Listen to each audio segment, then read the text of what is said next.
Good morning, everyone. This is Lou Weiss with Manufacturing Talk Radio. I'm filling in for Tim Grady, who's having some technical glitches. So he asked me to wish you all good holiday weekends. Easter, Good Friday, Passover, all the rest of it. So today we have the ISM report on business as it relates to services. And we have Anthony Nieves joining us. He's the committee chair. He wrote the report along with, I'm sure, his minions of people who gather all the data for him. So that said, we had a really good report. We did the manufacturing report a couple of days ago, and it's not so good. It's a little concerning, maybe a little bit more than concerning. But we have Anthony here who's holding up the bridge. So Anthony, welcome. Well, thank you for having me on the show, and I'm just glad I can play a small role in helping to keep this thing afloat. But yeah, it's good that services is more than 80% of contribution to GDP. So we don't hinge everything on the numbers coming from that other sector over there that we talk about. Yeah, the other one. So let's get right into it. The service PMI is 51.2. Had a bit of a pullback month over month, down 3.9 percentage points. Nothing to get overly alarmed about. Came in a little bit below expectations. I think some were projecting it to come in around 54 or so. But, let's go through the numbers here. We look at the four indexes that comprise the composite. Business activity at 55.4, still a good number. It's only down 0.9 percentage points. And then you look at new orders, and this has been the talk this morning, having a cooling off 10.4 percentage point reduction from the 62.6 last month to 52.2. Now, keep in mind, we have a little bit of waning of demand, but moreover, if we look back in the past, right, we had all these capacity issues, supply chain issues, logistical challenges. And so companies were increasing order quantity and order frequency. So they had a glut in certain areas, same old notorious shortages that we see month over month on short supply there. But for the most part, as things have gotten better, supply and performance has gotten better, we are now seeing that new orders has come down. Still growth month over month, I must point out. And with that said, I got to come back to that. That's a huge number, 10 points. Yes, it is. Yes, it is. I mean, I'm not jumping off the ledge, but that's a huge number. But keep in mind, Lou, we're still growing month over month, just not at that fast pace. Well, I guess what I'm looking at is what is April going to say? That, as you just pointed out, April, May, that's what a trend is. We have to see how it trends out. I think, though, when you look at the employment picture where it is, 51.3, it's down 2.7 percentage points. That's kind of a mixed bag. Depends on the industry you're in. We know that information has had layoffs. We've seen that, in the tech world. We also know that in the other areas that they're still tough, having a tough time backfilling open positions and finding suitable, applicable workers. So it just depends on the industry. But as we know, with the low unemployment picture, the index is still growing. You look at supply deliveries, the last piece that makes up the composite index, 45.8, down 1.8 percentage points. This is, second month in a row we've had contraction for supplier deliveries, and that just reflects on the fact that we've had improved performance, better capacity. Again, a little bit of the demand waning, but not by much. But overall, things have gotten better. From offshore, when we had those container ships waiting there at the port of Los Angeles and Long Beach, right? Over 100 ships were out in the queue, and now we're down to the normal queue. Right, right. So what's the story with pricing here? Well, Still, this is the index at 59.5, down 6.1 percentage points. This is the lowest we've seen since July of 2020. Right, we have 70 straight months of increased pricing. We're starting to see prices moderate still month over month, but it's driven by various commodities, and we know that fuel prices have been up and down across the board here, but overall prices are starting to come back into a normal territory of increases. in view of what's gone on this past week with OPEC cutting their oil drilling and supplies, shipping and so on, I think last week the oil price was at about 67. I would think that the oil prices are going to start rebounding and going back up again. I know in my business, All Metals and Forge Group, not that I'm in the oil business per se, but my business seems to react well when the pricing of oil is around 75 to 85. That's almost a sweet spot. I don't know the correlation, the how and the why, but it seems as though my business does well when oil is 85 down to 75.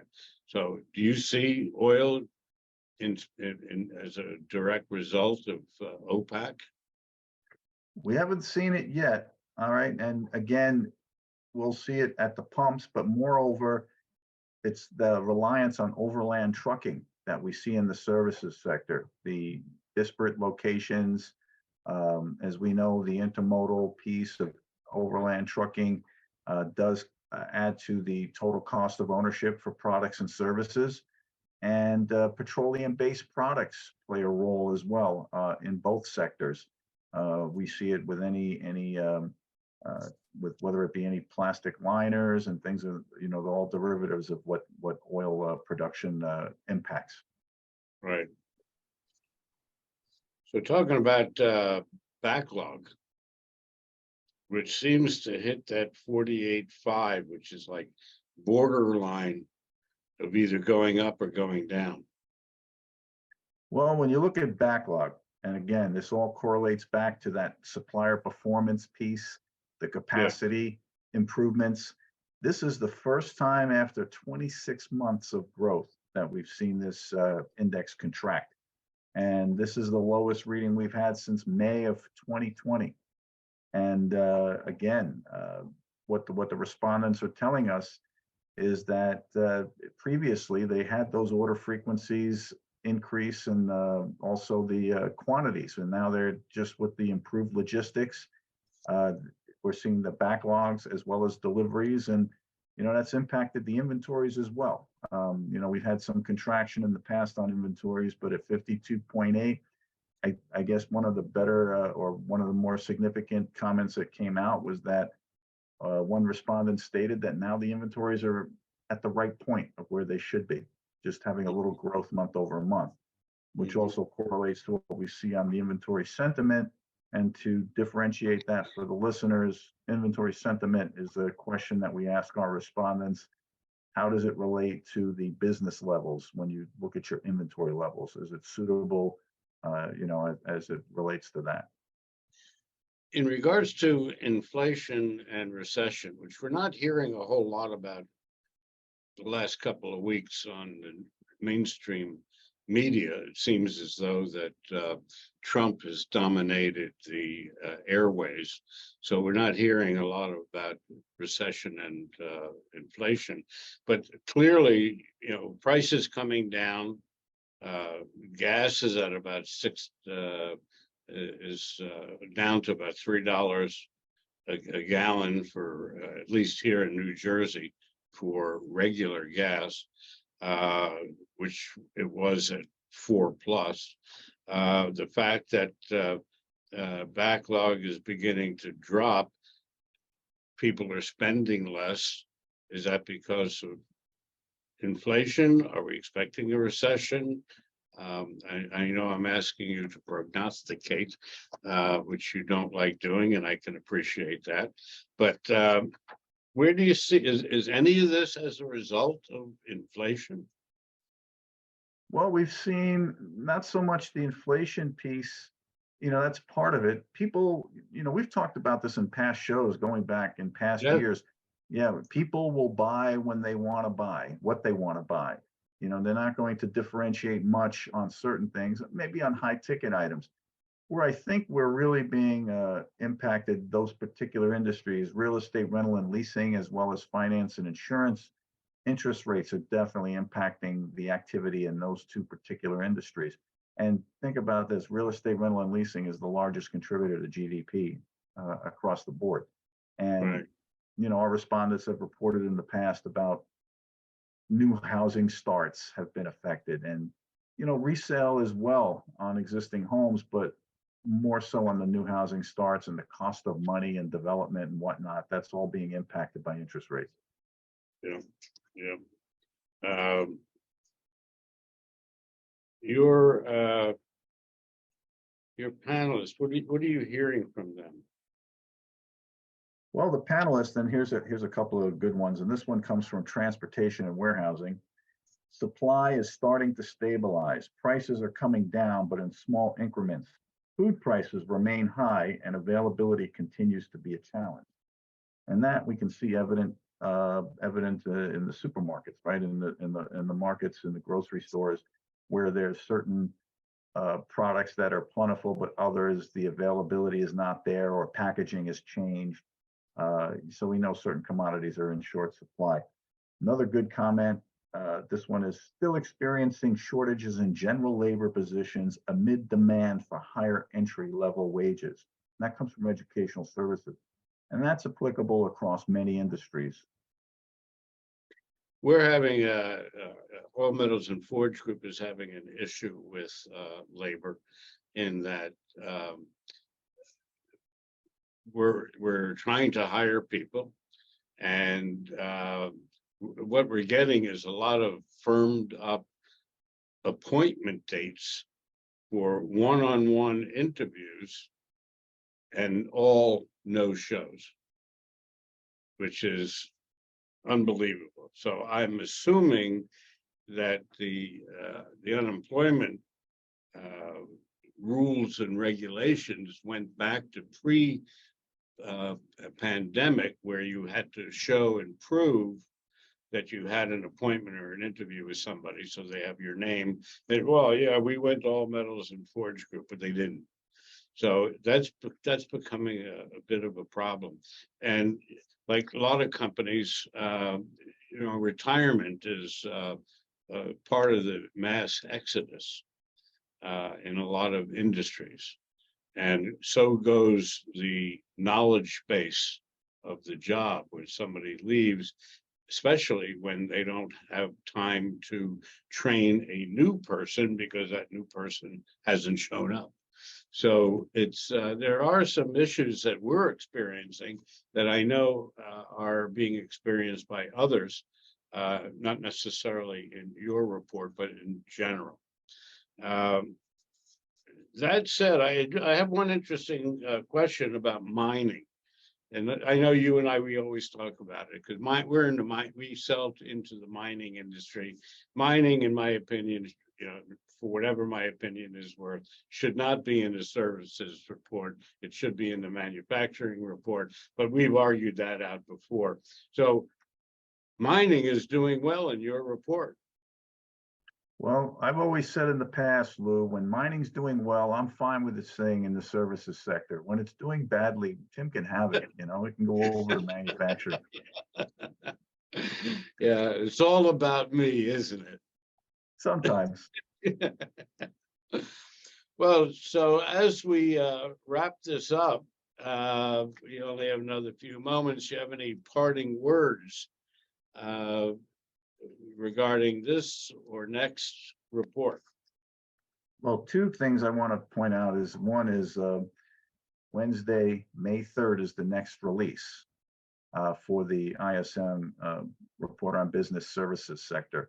And then May 8th is the joint release of the semi-annual forecasts for both manufacturing and services. And that will be done from the international conference, which begins on May 7th in Grapevine, Texas, right outside of Dallas. So are you attending that show this year? We're not attending. We have not attended a show since COVID began.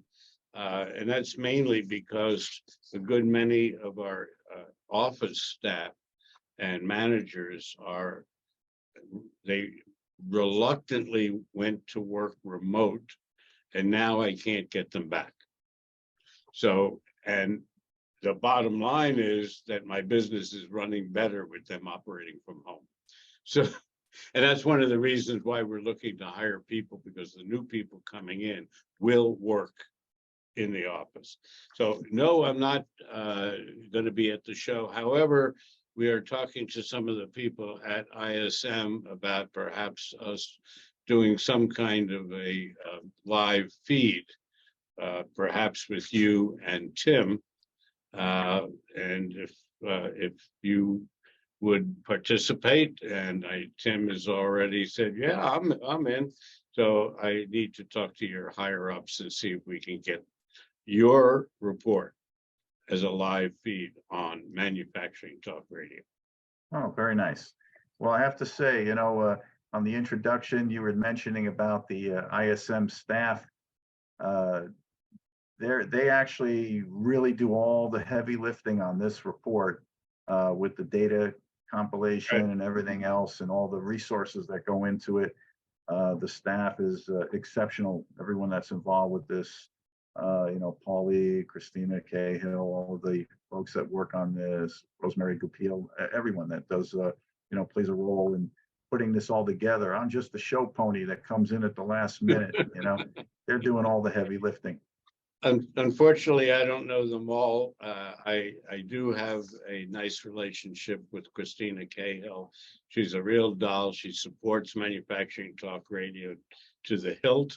And Christina, if you're listening, and I know you are, thank you very much for all of your positive input, cooperation, and enjoying our show and helping to promote it where you can. I thank you. So that being said, that's it this week for everyone. Come listen to Manufacturing Talk Radio. I also want to mention that we are beginning to syndicate AM FM radio. We do have one show in Hornell, New York. It's a little town of 8,500 people, but it's amazing. The stat reports that I'm getting at the last 4 shows, we had 5,000, 8,000, 10,000, 18,000 people that have listened to the ISM show. So that is staggering numbers for us. It's amazing what you can attract just by wearing a yellow jacket. That's right. It's all about the yellow jacket. It's not about your background. It's about us. Of course. We're the guy. We're the guy. All right, buddy. You have a good holiday weekend, and we'll talk to you next month, and or maybe on a live feed. All right. Thank you. You have a great day and great weekend too. Thank you very much. I appreciate it. Take care now. Okay, folks, that's a wrap, and we'll see you next time we're on online, and hopefully we will have more good news for you, and we'll talk to you, and you all have a good holiday weekend.